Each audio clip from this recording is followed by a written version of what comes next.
दिवाळी साहेब काय करायचं? साहेब म्हणतात बायका नाचवा. साहेब दहीहंडी काय करायचं? साहेब म्हणतात एक काम करा, बायका नाचवा. होळी रंगपंचमी साहेब काय करायचं? साहेब म्हणतात बायका नाचवा. साहेब ऍक्च्युली सण नाहीये पण ना तारखा अवेलेबल आहे, काय करायचं? साहेब म्हणते तिच्याला आजही बायका नाचवा. नमस्कार मित्रांनो, माझं नाव सोम आणि आपल्या नवीन व्हिडिओमध्ये तुमच्या सगळ्यांचं मनापासून स्वागत आहे. मला नुकताच एक सार्वजनिक साक्षात्कार झालाय की वर्षातले काही दिवस सर्व पक्षीय सहमतीने पूर्ण शहराला डान्स बार म्हणून घोषित करण्यात येतं, कारण त्या दिवशी शहरातल्या बहुतांश ठिकाणी काय सण काय वार याच्याकडे दुर्लक्ष करत आयटम नंबरवर मस्त कंबरा हलवायचा कार्यक्रम असतो. चौकात चौकांमध्ये आजकाल बायका नाचताना दिसतात.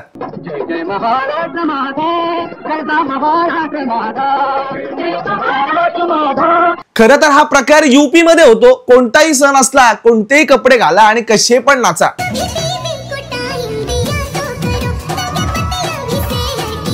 पण नाहीतरी यूपी वाल्यांना दाखवायला आपण कॉम्पिटिशन मध्येच असतो की आम्ही तुमच्यापेक्षा वरचढ कसे. त्यामुळे त्यांनी जी लाच सोडली ती अजून मोठ्या प्रमाणामध्ये सोडणं म्हणजे आपली जबाबदारीच काम झालं नाही का?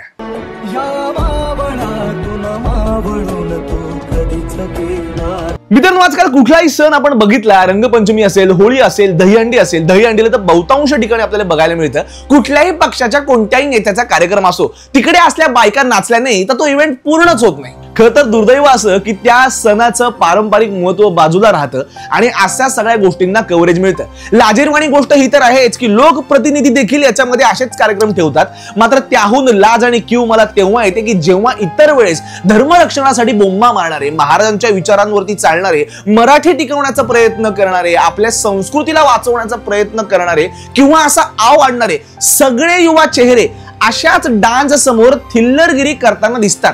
नेमकं कळतच नाही कुणाचं ढुंगण जोरात हलते, समोर नाचणाऱ्या पोरीचं की ह्या पोराचं.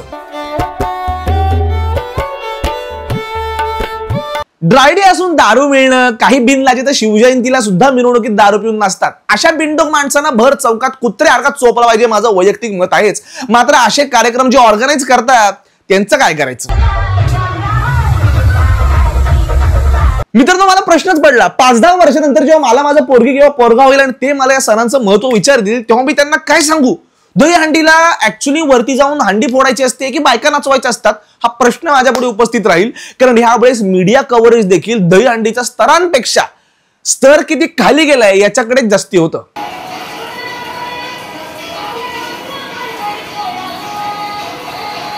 आता की रिसेंटली मी एक बघितलं की अनेक लोकांना प्रश्न पडला की भाई दहीहंडी हा सणच नव्हता. तर पहिले मी तुम्हाला दहीहंडीचे जरा ऐतिहासिक पुरावे देतो जे थोडी बहुत मेहनत करून मला सापडले. भरूच पिलर हा 2 सेंचुरी BC मध्ये बनवण्यात आलेला पिलर आहे, म्हणजे येशू ख्रिस्ताच्याही 200 वर्ष अगोदर. या पिलरवरती आपल्याला क्लिअर चित्र दिसतात ज्यामध्ये हंडी फोडायचा कार्यक्रम जो आहे हा पार पडतो. एवढंच नाही तर स्क्रिप्चर मध्ये देखील पुरावे आहेत. गंगा संहिता गलोक खंडामध्ये 17.27 ते 35 मध्ये कृष्ण जो आहे हा ग्वाला मित्रांच्या मदतीने वर चढतो आणि एका काठीने हंडी फोडतो असा ठळक उल्लेख आहे. त्यामुळे ह्या सणाला ऐतिहासिक आणि आपला पारंपरिक पुरावा जो आहे हा हजारो शेकडो वर्ष जुना आहे. साहजिक आहे, कृष्ण जन्माष्टमी म्हटल्यानंतर आनंदाचा आणि जल्लोषाचा सण असतो. यावेळेस नृत्य करावं, यावेळेस पारंपरिक पोशाख घालून मजा करावी, या सगळ्या गोष्टींना माझी मान्यता आहे. अशा प्रकारचे नृत्य होऊच नाहीत का असंही माझं म्हणणं नाहीये. मात्र काळ वेळ साधला ना तर गोष्टीचं महत्व राहतं. मला माहिती आहे की अशा प्रकारचे देखील नृत्य बघणारी बहुतांश लोक आहेत. एक इकोसिस्टम असेल, एक फायनान्शियल सिस्टम असेल, आणि मला जरी नसेल पटत तरी ती कला आहे याचाही मी आदर ठेवतो. मात्र सणासुदीला ही जर कला असेल तर मग सणासुदीच्या कला कधी होणार हा प्रश्न पडतो. मागच्या वेळेस तर ऐन दिवाळीमध्ये सुद्धा काही ठिकाणी पाडव्याच्या दिवशी असे कार्यक्रम होते, म्हणजे लेझिम बाजूला राहते, आपले मराठी लोकगीतं बाजूला राहतात, मराठी लोककला बाजूला राहतात. मात्र असल्या आयटम नंबर्सला जागा मिळते. एरवी संस्कृतीच्या नावाने जे जे बोंबा मारतात ते या ठिकाणी त्याच गर्दीचा भाग असताना दिसतात. धन्य भो धन्य. पहिले तर या कार्यक्रमामध्ये देवाची पूजा होते, मग शिवाजी महाराजांचा जयघोष होतो आणि थोड्या वेळानंतर त्याच मंचावरती पूर्ण संस्कृतीची थट्टा उडवली जाते. पहिले तर माझी सगळ्या पक्षांना एक नम्र विनंती आहे, किंबहुना हा कायदाच बनला पाहिजे की कुठल्याही पक्षाच्या कुठल्याही कार्यक्रमामध्ये, कुठल्याही नेत्याच्या कार्यक्रमामध्ये या महापुरुषांचे फोटो आणि त्यांचे जय जयकार करणं पहिले बंद करा. कारण एक प्रामाणिक भारतीय म्हणून मला प्रचंड लाज वाटते की ज्या मंचावरती तुम्ही छत्रपती शिवाजी महाराज की जय असं म्हणतात, त्याच मंचावरती काही मिनिटांनंतरून कोणतीतरी बाई असं काहीतरी नृत्य लोकांसमोर सादर करणार असेल.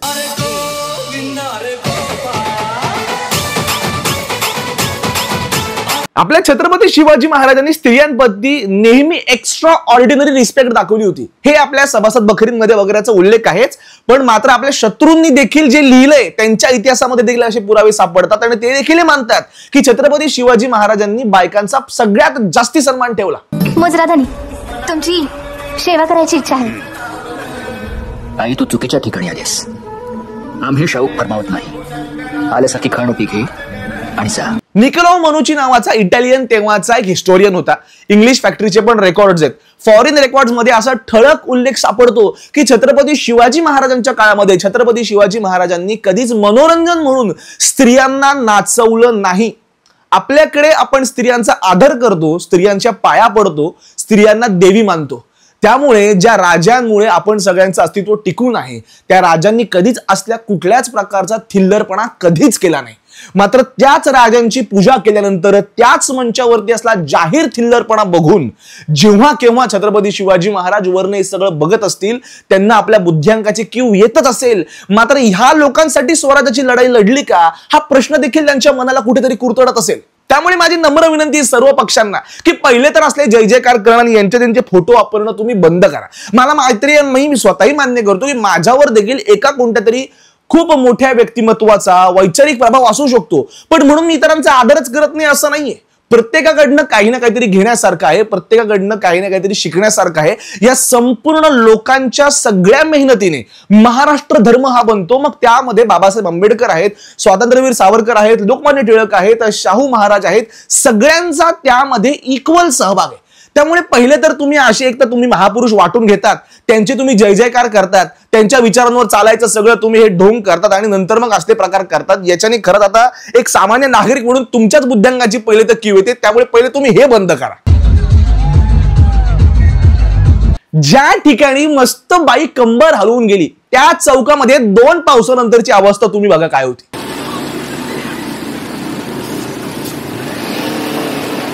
मात्र मला खात्री की काही मंडळांनी खूप चांगला संदेश द्यायचा देखील प्रयत्न केला. एक व्हिडिओ मला ट्विटरवरती दिसला ज्यावरती ऑपरेशन सिंदूर बद्दलची माहिती जी आहे ही त्या दहीहंडीचे आयोजक जे होते त्यांनी लोकांपर्यंत पोहोचवायचा निर्णय घेतला.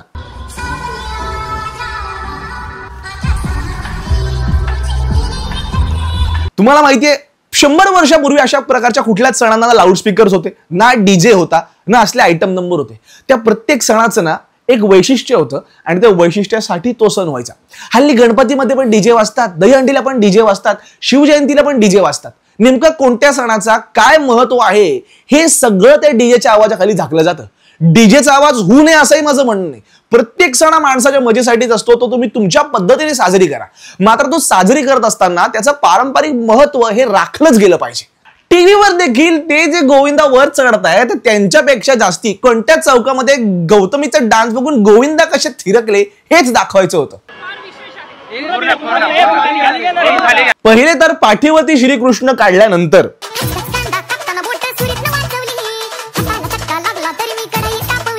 हा कोणत्या प्रकारचा डान्स आहे आणि ह्या नृत्याचा त्या कृष्ण जन्माष्टमीशी काय संबंध आहे मला काही कळलेलं नाही.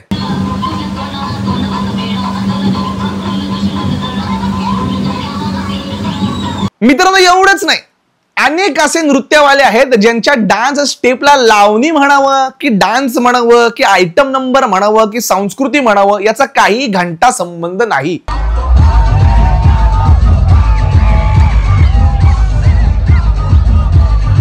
आणि असं नाहीये, या सगळ्यामुळे मूळ लावणी देखील बदनाम होते. मूळ लावणी जे करतात, मूळ लावणीमध्ये ज्यांनी अभ्यास केलाय, ज्याच्या त्यामध्ये त्यांनी प्रॉपर शिक्षण घेतलेलं आहे, ज्यांनी पूर्ण आयुष्य त्या कलेमध्ये ती लोककला आहे, त्या लोककलेच्या रितसर धज्जा उडवून टाकल्यात.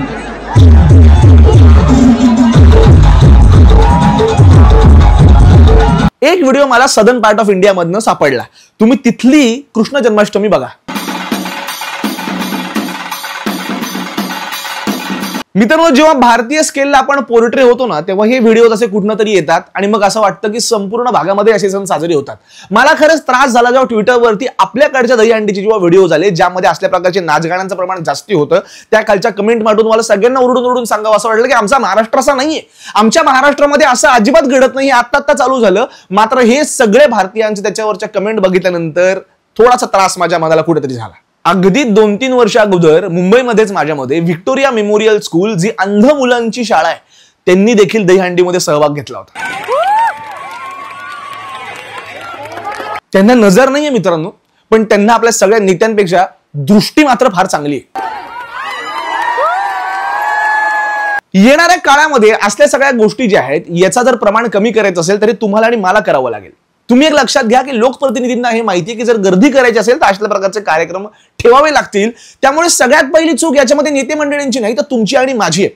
त्यामुळे आपण इथनं पुढे अशा कुठल्याही सणासुदीच्या कार्यक्रमांना पहिल्यांदा बहिष्कार टाकायचा प्रयत्न करू, आपला आवाज जो आहे हा उठवायचा जरा प्रयत्न करू आणि कृपया आपले सण जे आहेत यांची पारंपरिक पद्धती ज्या आहेत या वाचवायचा प्रयत्न करू.